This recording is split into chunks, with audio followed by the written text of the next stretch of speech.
வந்தால் எல்லா வேலையும் ஒரே நாளில் தான் வருவேன் அப்படின்னு கங்கணம் கட்டிக்கிட்டு வந்த நாள் போல் இது.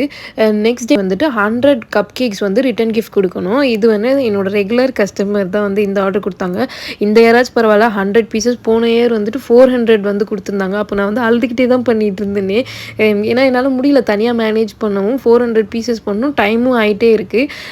லாஸ்ட் மினிட் வரைக்குமே வந்து பண்ணிட்டு இருந்தேன். பட் இந்த டைம் கொஞ்சம் ப்ரீ ப்ரிப்பேர் வந்து பண்ணிக்கிட்டேன். இந்த டைம் வந்து ரிட்டர்ன் கிஃப்ட் கொடுக்குற அந்த குவான்டிட்டியும் கொஞ்சம் கம்மி. போன தடவை 400, இந்த தடவை 100. ஸோ கொஞ்சம் வந்துட்டு ப்ரீ ப்ரிப்பேர் பண்ணி எல்லாமே வந்து ரெடி பண்ணிட்டு இருந்தேன். ரெண்டாவது மார்னிங்கே ஒரு 2 கேக் கிட்ட டெலிவரி கேட்டிருந்தாங்க. அதையும் கொடுத்துட்டு அன்றைக்கி சேம் டே வந்துட்டு என் பையனுக்கு வந்து ஸ்கூலில் வந்து எஸ்எல்சின்னு வந்து சொல்லியிருந்தாங்க. ஸோ அதுக்கும் போக வேண்டியிருந்துச்சு. போயிட்டு ஒரு 12 o'clock ரிட்டன் வந்துட்டு மீதி இருக்க கேக் ஒர்க் எல்லாமே வந்து பார்த்துட்டு இருந்தேன். நான் வந்து கொஞ்சம் பிளான்லாம் பண்ணியிருந்தேன். இந்த டைம் வந்து லாஸ்ட் மினிட் வரைக்கும்லாம் கொண்டு போகக்கூடாது, பிஃபோராகவே வந்து முடிச்சிடணும் அப்படின்னு சொல்லிட்டு. ஆனால் லாஸ்ட்டில் பார்த்தா லாஸ்ட் மினிட் வரைக்குமே வந்து பண்ணிட்டு தான் இருந்தேன்.